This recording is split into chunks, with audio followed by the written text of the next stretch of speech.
आज मला केकची ऑर्डर होती आणि माझ्याकडे मटेरियल नसल्यामुळे मला इथं शॉपमध्ये यावं लागलं आणि मटेरियल घेऊन आलेले आहे आता मी घरी. आणि मी बेक केला होता केक आणि आता पूर्ण रेडी केलं. कस्टमर इथे येऊनही घेऊ शकले असते, पण मला झोमॅटो डिलिव्हरीसाठी निघायचं आणि ते कधी येतील मला माहीत नव्हतं. त्यामुळे मी आता घरकुलमध्ये पोहोचले आणि तो केक डिलिव्हर केल्यानंतर पेट्रोल भरलं आणि पहिली ऑर्डर आली होती मला मोमोची. ती ऑर्डर डिलिव्हर केल्यानंतर शोरमा किंगची ऑर्डर आली होती. ती एक्सेल ऑर्डर होती. माझ्यासोबत आणखी एक झोमॅटो डिलिव्हरी पार्टनर होते, त्यांच्यासोबत मी गेले होते ही ऑर्डर डिलिव्हरी करायला. मग मी वरती गेले, त्यांना म्हटलं तुम्ही खालीच थांबा. मग ती डिलिव्हर केली. नंतर आली होती मला बँगलोर एअर बेकरीची ऑर्डर.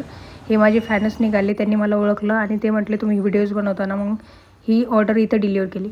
एकतर मी घरूनच लेट निघाले होते केकच्या राड्यामुळं आणि नंतर माझी 2 ऑर्डर झाल्यानंतर मला इथली ऑर्डर रेबलची रावेतमधल्या तिथं खूप जास्त वेट करावं लागलं आणि मला ती ऑर्डर मिळाली आणि इथे डिलिव्हर करण्यासाठी आली तर राहुल डाऊनटाऊनला आणि ती ऑर्डर इथे डिलिव्हर केल्यानंतर परत एक ऑर्डर आली बर्गर किंगची आणि ती पण मला टाईम कन्झ्युमिंगच होती. ऑर्डर रेडी असूनही मला 10-15 मिनटं लावले त्यांनी द्यायला. ते पार्सल घेऊन मी डिलिव्हरी करण्यासाठी आले होते तटवडेचे DYला आणि ती ऑर्डर डिलिव्हर केल्यानंतर आली होती मला चितळे बंधूंची ऑर्डर आणि ती ऑर्डर डिलिव्हर केल्यानंतर आली होती मला डेली ईट्सची ऑर्डर आणि ती ऑर्डर डिलिव्हर करायची होती मला पिंपरी 24 केला. ती ऑर्डर डिलिव्हर केल्यानंतर मला आली होती वाकडच्या दगडूची ऑर्डर आणि ती ऑर्डर डिलिव्हर केल्यानंतर मला ऑर्डर आली होती झोमॅटो हबची. ती पार्सल जरा मोठंच होतं, एक्सेलमध्ये पण नव्हतं काही नाही आणि ते माझ्यासमोर बसत पण नव्हतं, डिक्कीत पण बसत नव्हतं. याला वाकडं टिल्ट करून मी ठेवलं आणि नंतर असं डिलिव्हरी. त्या पार्सलची डिलिव्हरी केली होती मी रॉयल रोहनामध्ये. ही ऑर्डर डिलिव्हर केल्यानंतर मला आली होती चावडी रेस्टॉरंटची ऑर्डर आणि ती ऑर्डर मी इथे डिलिव्हर केली होती.